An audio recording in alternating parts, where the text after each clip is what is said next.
For the sake of $300,000, I deceived the millionaire for 7 years. Just as I was about to successfully marry Eric, his childhood sweetheart came back and exposed me. After finding out the truth, Eric grabbed my neck and with red eyes demanded, "How dare you deceive me?" Later, I tragically died on the eve of their wedding. Upon learning of my death, Eric showed no emotion. "Jenny, don't think you can still deceive me," he said coldly. But this time, I really didn't deceive him. No one had ever dared to deceive him before. He never expected that I would deceive him for a full 7 years for $300,000. On the day he learned the truth, he choked me with red eyes, wishing for my death. But when I actually died, he turned into a madman. At the engagement party Eric hosted, the cream of society attended. As Alice walked in on Eric's arm, I followed behind them. As soon as we entered, I noticed all eyes at the party fixed on us, with expressions of anticipation. I knew why they had that look on their faces. Just half a month ago, Eric had announced an engagement. Only, at that time, the bride-to-be was me. But now it was Alice. Out with the old, in with the new, and exciting drama indeed. I calmly found a seat. Next to me, Sam whistled, saying,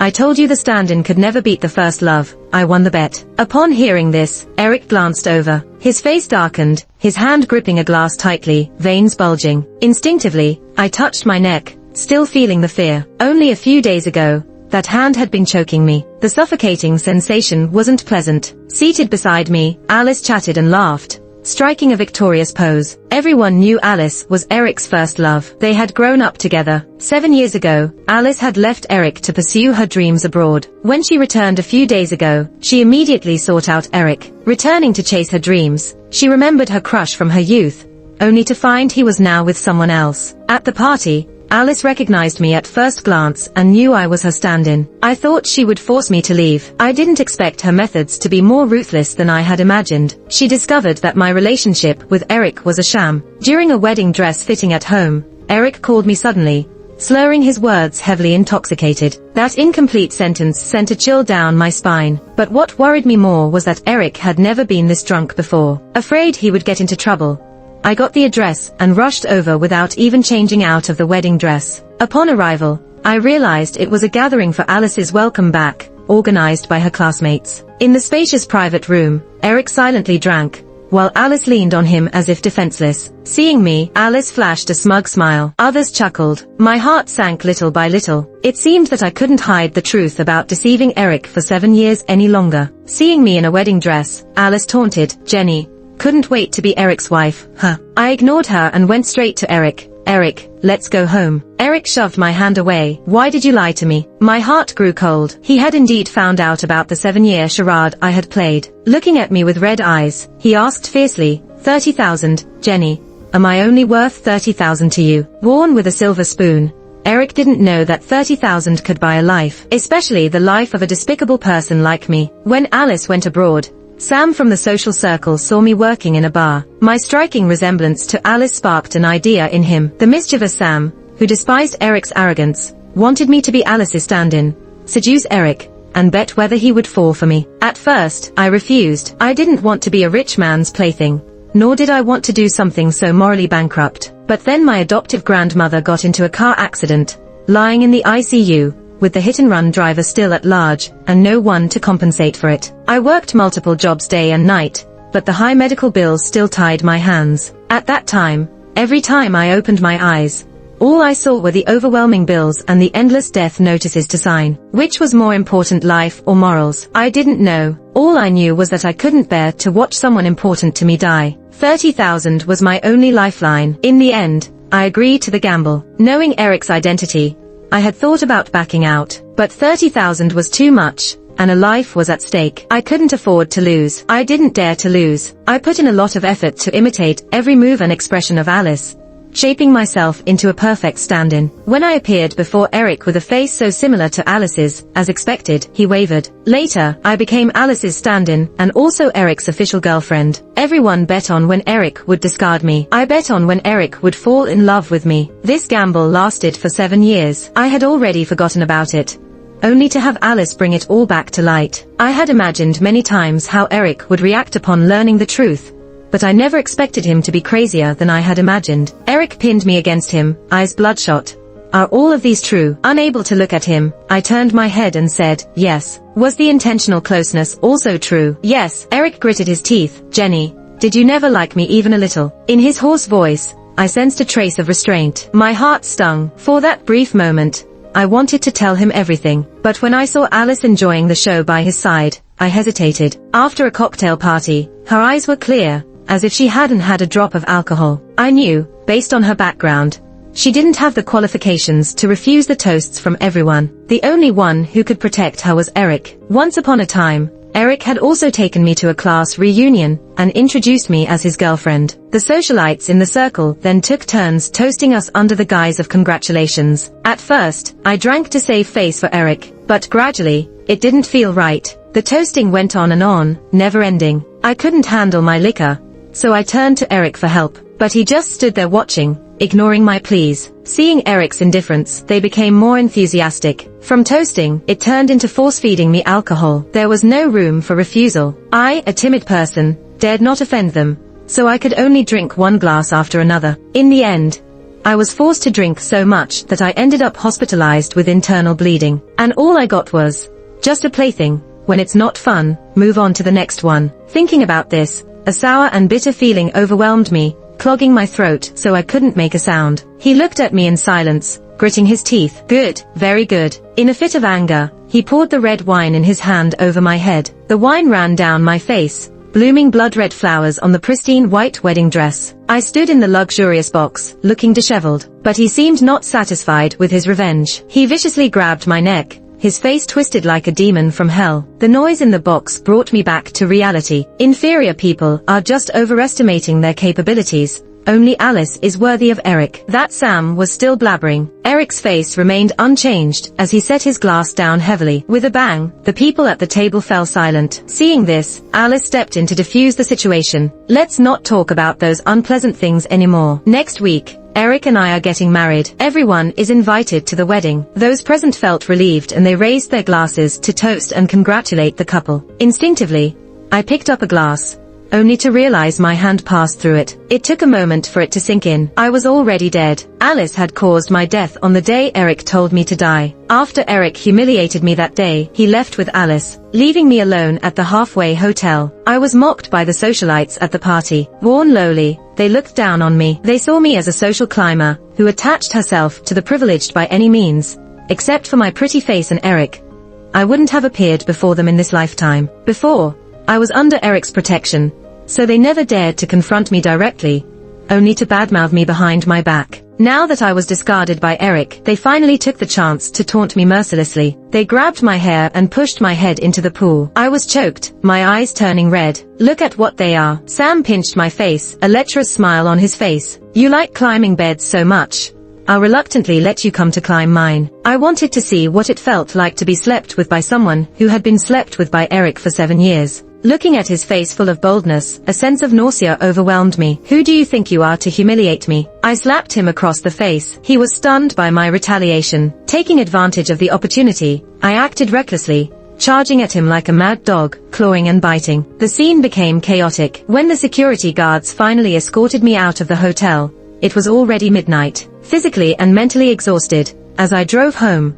a truck suddenly appeared in front of me on the mountain road. I desperately hit the brakes to avoid it, only to find out the brakes were not working. I watched helplessly as my car crashed through the guardrail, tumbling off the cliff with me and the car together. As I opened my eyes again, I realized I had turned into a ghost. Learning of my death, I unconsciously drifted back home, the home shared by Eric and me. But as I approached, I felt an inexplicable sense of panic. Rushing inside, I found that Eric and I had a visitor, Alice. They were kissing on the couch. I stared at them blankly, feeling a wave of sadness. The second year after Alice went abroad, they lost contact, and Eric began letting her go. He no longer resisted my presence, accepting me. Seemingly, he gradually fell in love with me, and we seemed like a regular loving couple. Taking advantage of his favor, I became somewhat reckless. After Grandma passed away, I was constantly filled with anxiety, afraid that everything I had would suddenly slip away from me. Feeling insecure, I urgently wanted to have a home, so I embarrassingly asked him if he could marry me. At that time, his only response was silence. After that day, he disappeared for a while. I thought it was the end for us. As I packed my things to leave, he came back. Without a word, he brought me here. He held me tightly and said, "From now on,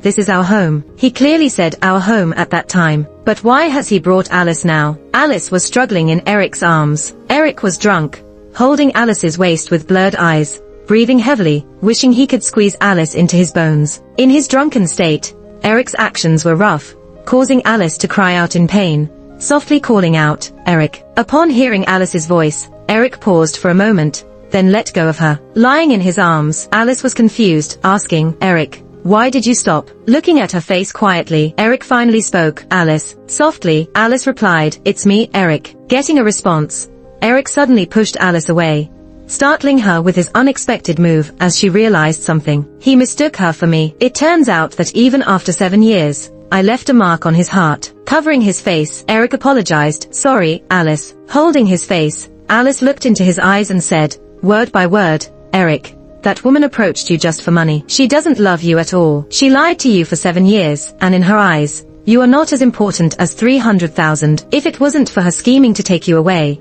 it should have been me with you for the past 7 years." Then she took Eric's hand and placed it on her abdomen gently. "Eric, this is our baby, already 3 months old. Promise me, give me and our baby a home, okay?" Alice's words left my mind blank. I thought Eric married Alice because of lingering feelings for her. I never thought he would have a child with another woman. And 3 months. I vaguely remembered the night of the classmates' party where Alice didn't drink. I also remembered that 3 months ago, Eric had traveled to the country of Alice's dreams for work. After that trip, he began to grow distant. So, he had started betraying me so early after all. Eric thought I was with him just for money, never truly loving him. But the truth was, I had fallen in love with him long ago. After becoming Eric's girlfriend, Sam gave me 300,000 as agreed. When I rushed to the hospital with the money, it was too late. We delayed too long, and my grandmother's body could no longer undergo surgery due to complications. This news was like a bolt from the blue to me. I cried and kneeled to the doctors, begging them to save my grandmother. "Please, please, my grandmother, she's my only family left." They shook their heads,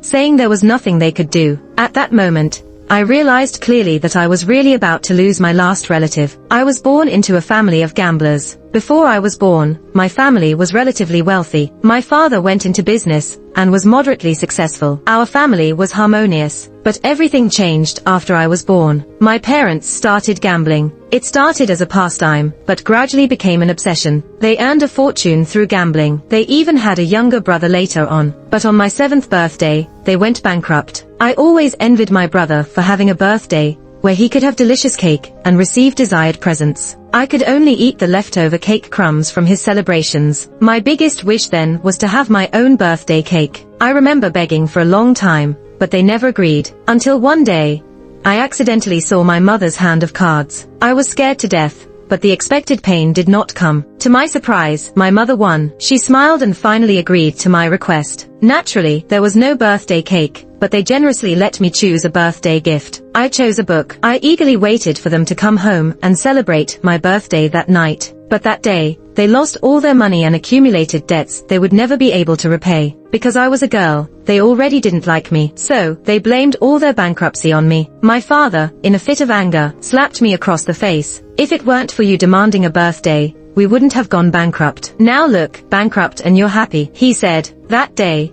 I was beaten black and blue. From then on, I lived in fear every day. Whenever they were beaten by debt collectors, they took it out double on me. Finally, one day, unable to withstand the violent threats of the creditors, they chose to commit suicide by jumping off a building with my brother. Only then did I realize how much they hated me. Even in death, they wanted to leave me behind. Later, my grandmother adopted me, took me away from those creditors, and started a peaceful life with me. But now, my last family member was going to die. The immense sadness made me lose my ability to think. At that moment, I just wanted to follow my grandmother, but she saw through it. Before passing away, my grandmother grasped my hand. She told me not to be sad, saying I was still young and not to do anything foolish. She would watch over me from above. I cried and shook my head. I didn't want to. I never wanted to live alone in this world again. Seeing that she couldn't change my mind, my grandmother, gritting her teeth, slapped me hard. She said, "If you follow, then even if I meet you in heaven,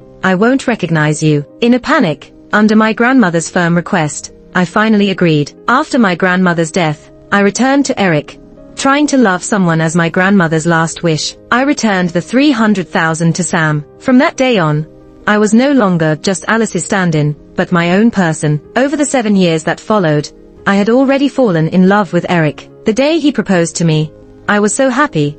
I thought I had finally found a home, but in the end, I was left behind and dead. In just a few days, the home I had lived in for years had no trace of me left. I looked at the house filled with Alice's presence, feeling heartbroken. I wanted to find my grandmother. Maybe she was still waiting for me on Earth. I wanted to tell her that I had tried, but in the end, I lost everything. I didn't mean to die, hoping she would still recognize me when she saw me. Before leaving, I wanted to take a look at the most important thing to me, to fulfill my lifelong wish. It was the reason that kept me going after my grandmother passed away. I had hidden it away in the most secret corner. Not even Eric knew about it, but I didn't expect Alice to find it and try to destroy it. After their intimate moment was interrupted, they both lost interest. Alice went back to the master bedroom to rest, while Eric went to the balcony to smoke. I didn't want to deal with them, so I floated into the guest room. The guest room used to be my workspace, but now it had become Alice's dressing room. While I searched the room in a panic,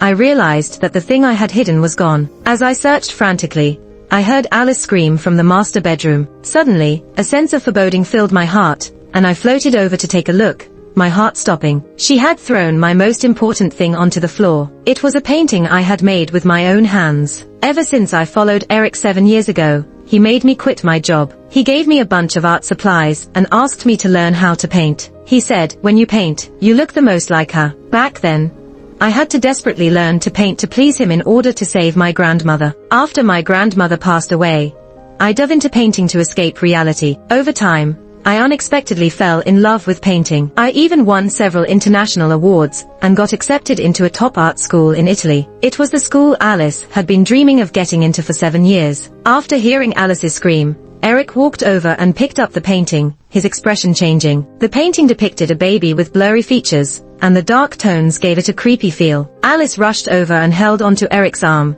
her face pale. "Eric, I found this under the pillow." She pointed at the painting. "I recognize these strokes.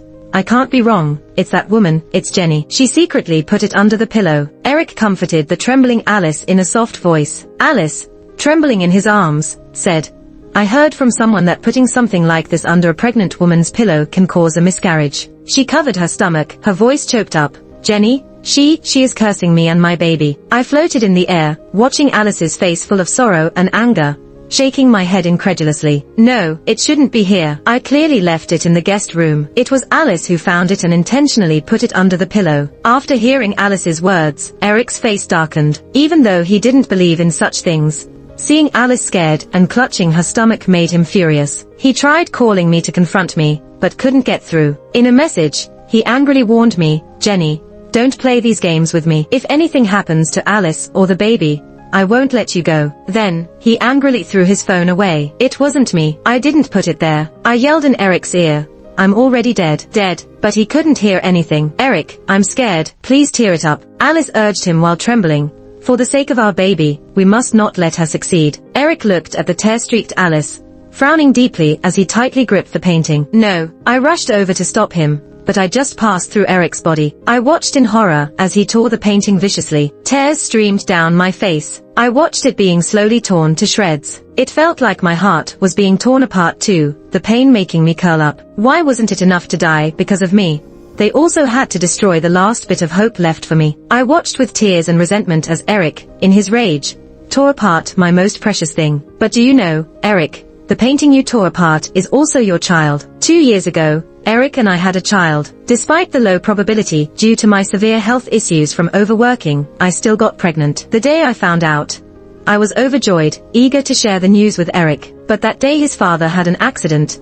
Eric hurried over without his phone. When I handed him the phone, I unintentionally saw his chat history with his mother. My sixth sense told me I shouldn't look, because their conversation might have consequences I couldn't bear. But my hand moved involuntarily. Despite Eric being the CEO, the actual power in the company belonged to his father. His father had been dissatisfied with Eric's refusal to marry and his frivolous lifestyle. In the past, with Eric's mother backing us, he turned a blind eye to our relationship. But now, with Eric's father falling seriously ill, Eric's mother couldn't sit still anymore. Eric's father's dying wish was to have a grandchild. So she messaged, saying she would convince Eric's father to agree to our marriage. But the condition was that she wanted Eric to have a child with me. Having been with Eric for a few years, I knew he detested his parents meddling in his life. So I knew Eric wouldn't agree to such a thing. I never thought of using a child to coerce him into marrying me. As expected, Eric refused. His refusal, however, hit me hard. He said,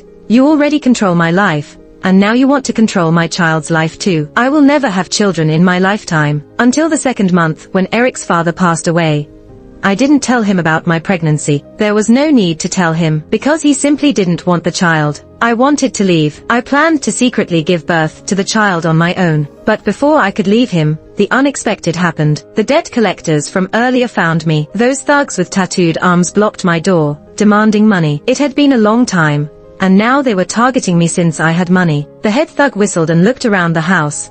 "How come you have money to live in a big house, but no money to pay back debts?" I protected my belly, watching them cautiously. They were dead. Their debts had nothing to do with me. "If you want money, go find them." My words angered them, and one of them struck the door with a stick.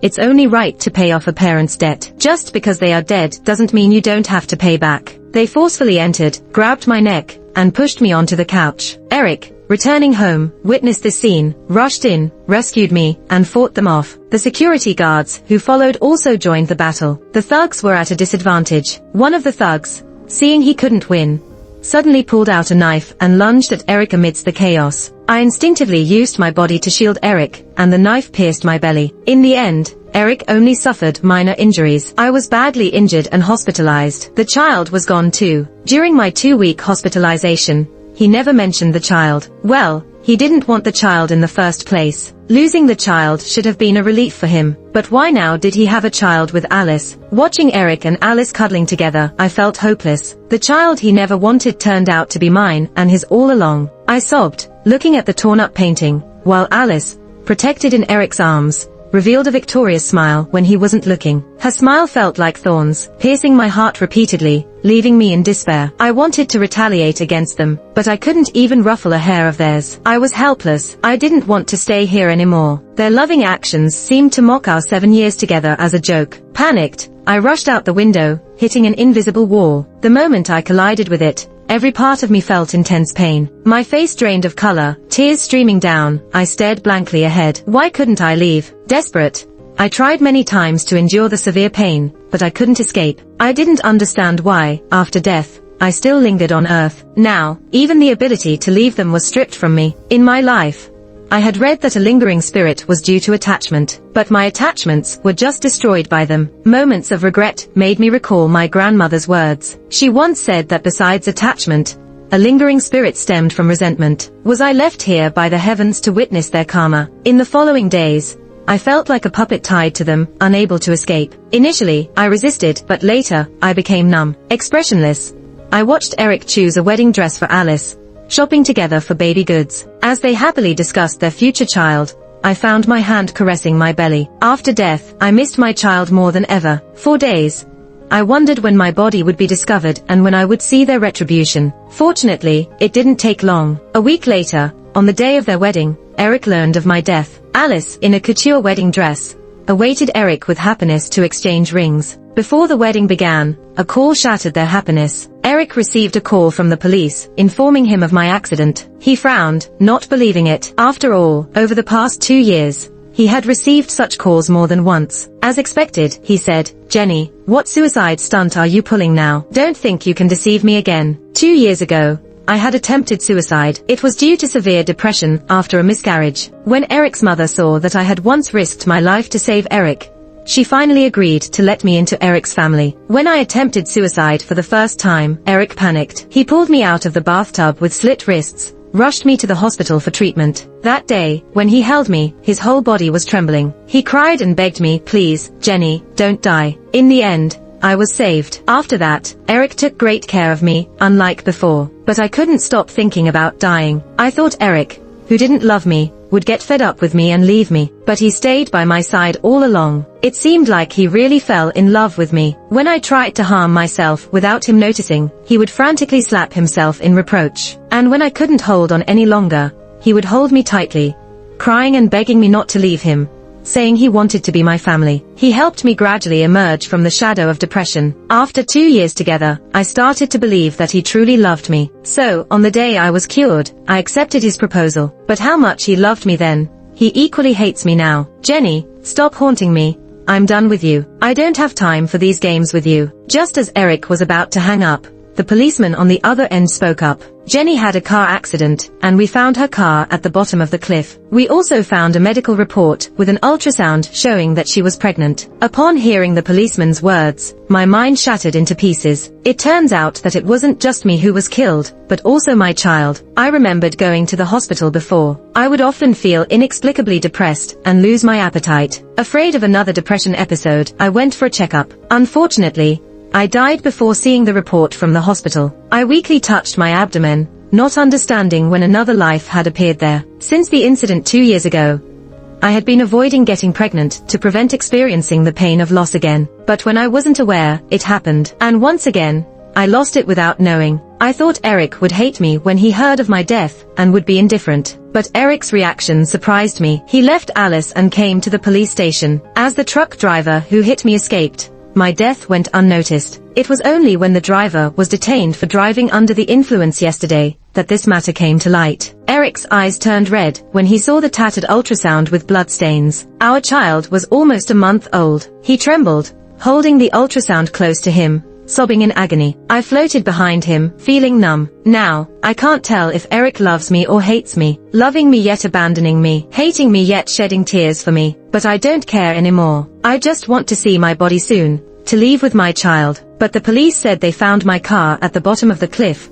along with blooded wedding dress pieces, except for my body, and there were wild animal footprints nearby. He glanced at the distraught Eric and cryptically said, "There's a wolf den over there. Food is scarce in winter, she might." The policeman's words left my mind blank. I went mad, trying to rush out to go to the bottom of the cliff, but I couldn't leave. I broke down and cried. I shouted in Eric's ear, begging, "Please, let me see him for one last time. It's so cold in winter, the night is so dark. Will he be afraid without me?" This time Eric seemed to hear my cry. He rushed out, taking me to the bottom of the cliff. Eric decided to search the mountains to find my body. With the harsh winter conditions and several heavy snowfalls, finding my body became even more challenging, and they hadn't found it in the past 2 weeks. But Eric hadn't given up, though it had drawn the ire of Alice. Having been left behind on their wedding day, she had long held a grudge. She called Eric, saying her belly was growing day by day. "If you don't marry me soon, and people find out I'm pregnant,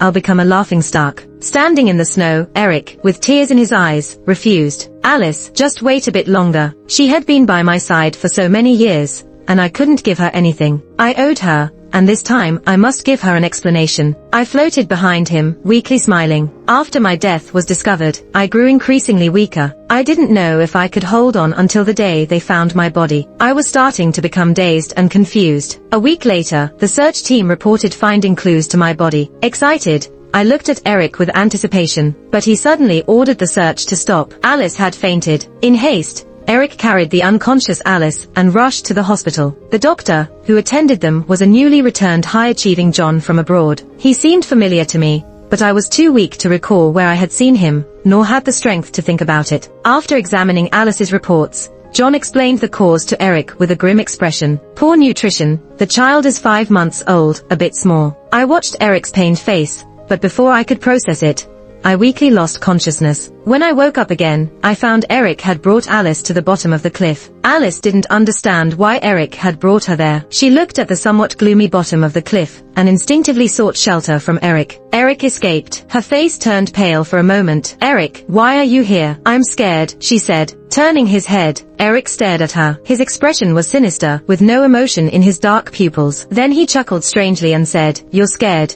So now she's not scared." I floated in the air, watching for a long time, before I knew what happened. Eric received an anonymous email. The email contained chat records of Alice and Sam conspiring against her. It clearly described the entire process of their plan to harm her. It turned out that Alice, during her 7 years abroad, did more than just pursue her dreams. Initially, she did go abroad to chase her dreams, but after 2 or 3 years passed, she still failed to get into Italy's top art school. Continuous setbacks left her despondent. She numbed herself with pleasure, eventually falling into gambling. Originally, with her family background, owing several million was nothing. But just then, her family went bankrupt. She tried to seek help from Eric, who was already with me, and ignored her. She was pressured by loan sharks to the point of collapse. Finally, she resorted to hooking up with a wealthy man for survival. That man was Sam. She never thought she would meet Eric again, but 3 months ago, Eric came to Italy for a business trip. Taking advantage of Eric's drunken state, she forcefully took him home. Alice desired Eric, and Sam coveted Eric's wealth. Upon returning to the country, they joined forces to make me leave Eric. However, she chose the cruelest method. Eric, expressionless, looked at Alice and said, "You and Sam were behind Jenny's car accident, right?" Alice was frightened and took a step back. "What are you talking about? I don't understand." Eric, looking at her turning purple, grimaced and said, "For the sake of the child, you better not scare me here." Seeing what was underfoot, Sam covered in blood like a lump of flesh, Alice screamed in horror. She wanted to deny it, but Eric didn't give her a chance to speak. He grabbed her neck, watching as her face turned purple, and smiled cruelly. "Why did you have to kill her?" That day, Eric learned all the truths. Alice and Sam, the dogs biting dogs, revealed something else. 2 years ago, they were also responsible for my miscarriage. They had planned to get rid of me long ago. Enraged, Eric wanted revenge. However, after my accident, the mountain road was closed off, so he locked them in a cage with wolves, making them suffer what I went through. In the end, he spared their lives. Eric wanted to personally send them to jail, but due to the lack of evidence, not finding my body, they couldn't be charged with intentional murder. Their audacity was greater than I thought. I wasn't the first victim to die at their hands. Over the years, for money, they committed many crimes. Following a thorough investigation, Eric found evidence of their past crimes. Alice tried to reduce her sentence by using her unborn child, but on a certain day, she inexplicably had a miscarriage, losing her ability to conceive. They were each sentenced to many years in prison. At that event, where I was insulted, Eric settled the score. Many families declared bankruptcy. After everything settled, Eric made a tomb for me, visiting every day, drunk and emotional. I had to follow him, watching him cry and laugh at my grave. He was seen as a man who deeply loved his deceased partner, me, but I remained indifferent. Death cannot be reversed, just like a dead heart. My moments of clarity became shorter. I accepted this. I lived for 27 years, hurt for 27 years. I wasn't afraid of vanishing, just hoped next life wouldn't involve them. On the day of my disappearance, Eric seemed to feel something. He changed his appearance, wearing a neat suit at my grave. Holding my tombstone, tears filled his eyes. "Jenny, this is what I wore the first time we met. I miss you. How could you be so heartless, never appearing in my dreams once?" Whether he loved or hated me, to me, it belonged to a past life. I didn't understand why he couldn't let go. He showed a bitter smile, then smashed a bottle. "If you won't come to see me, then let me go to you." As he cut his wrist with the broken bottle, I realized he wanted to commit suicide. Unaware of the rumor that one can see ghosts before dying, he chose to follow me in death. He achieved his wish. Before he died, I was reluctantly pulled into his fantasy. In that fantasy, we had a happy family and our 2 children grew up happily. But what was the use? "Eric, I finally see you," I said. Seeing me, Eric tried to come hug me. I sidestepped, and he hesitated, showing a bittersweet smile. "It seems you still haven't forgiven me." I know I was a jerk. Although I loved Alice, I was greedy for your infinite tolerance towards me. No one in my life has been as good to me as you. I was afraid of losing you, which is why I pushed you away time and time again. But this time, I truly changed. He knelt in front of me, begging. "I know I didn't love you enough when you were alive, but now that I'm about to die, I promise, I will love you wholeheartedly from now on. Please give me a chance to make amends. I truly have fallen in love with you." I shook my head. "I've already given you too many chances, whether it was about Alice or the child." Eric's face turned pale for a moment. "I know you resent me for the child, but there's a reason for not wanting one. His family has a hereditary heart disease, and his father died from it." "Sure enough," he said, "Jenny, I'm afraid that our child would inherit this disease. So I didn't want a child." I sarcastically curled my lips. "But when you thought Alice was carrying your child, you chose to keep it." Faced with my blunt sarcasm, he was speechless. I continued, "Eric, you still can't figure out who you truly love. Actually, you don't love anyone. You only love yourself. Alice and I, we're just your playthings. We have to be by your side when you need us, and you can easily discard us when you don't." After hearing what I said, he cried and tried to defend himself, but I didn't want to hear any of it. I don't love you either. You were just there when I was lonely. I would fall in love with anyone, regardless of who it is. My words seemed to be too much for Eric to handle, but I didn't care if he could accept it. If you want to die, that's your choice. Whether you live or die, we have nothing to do with each other anymore, I said and turned to walk away. This time, the wall that trapped me disappeared. Finally, I could leave. He cried behind me with a hoarse voice, and I never looked back at him. I floated to the outskirts cemetery to find my grandmother. To my surprise, she was really waiting for me. I cried as I threw myself into her arms and told her everything that had happened since she left. Grandma hugged me tenderly and comforted me. After a while, she said she had to leave. I held her hand, wanting to go with her, but she gently pushed me away. I stood there stunned, then my eyes turned red. Was she going to leave me behind even this time? Grandma lovingly touched my head and said, "Silly child, it's time to wake up. This time, you must love yourself." When I woke up again, I found myself lying in the hospital's intensive care unit. It turned out that I had been in a deep coma for almost a month. Perhaps fate was still on my side. After falling off the cliff, I still had a glimmer of life left. It was John who saved me. I realized why he looked so familiar, because he was an orphan I had been supporting for several years. He had been looking for me after returning to the country. The day of my accident, he followed me in his car and rushed me to the hospital in time to save my life. Unfortunately, the child couldn't be saved. He was the one who sent the anonymous email. During my recovery period, I faintly heard some news about Eric. After his failed suicide attempt, his mother saved him. But when he woke up, he went crazy and knelt day and night in front of my grave, begging for forgiveness. Eventually, he suffered a heart attack and his time seemed limited. As Eric was the only child, their family would have no direct heir after his death. However, all of this was no longer my concern. Half a year later, I was discharged from the hospital. I planned to visit my grandmother's grave. John was there too. He handed me something in front of my grandmother's grave. It was a torn painting by Eric. I didn't know how John found it. After staring at the painting for a long time, I decided to bury it in my grandmother's grave. I hoped that with my grandmother's company, it wouldn't be so lonely. Now, everyone I loved has left. It's time for me to go. I decided to go abroad to study at an art school. On the day of departure, John came to see me off. As I boarded the plane, John asked me if I would consider loving him, promising to be my family for a lifetime. I looked at him with hopeful, shining eyes, but smiled without saying a word. After going through all these events, I realized that I could only give a little love, just enough for one person. So this time, I chose to love myself first.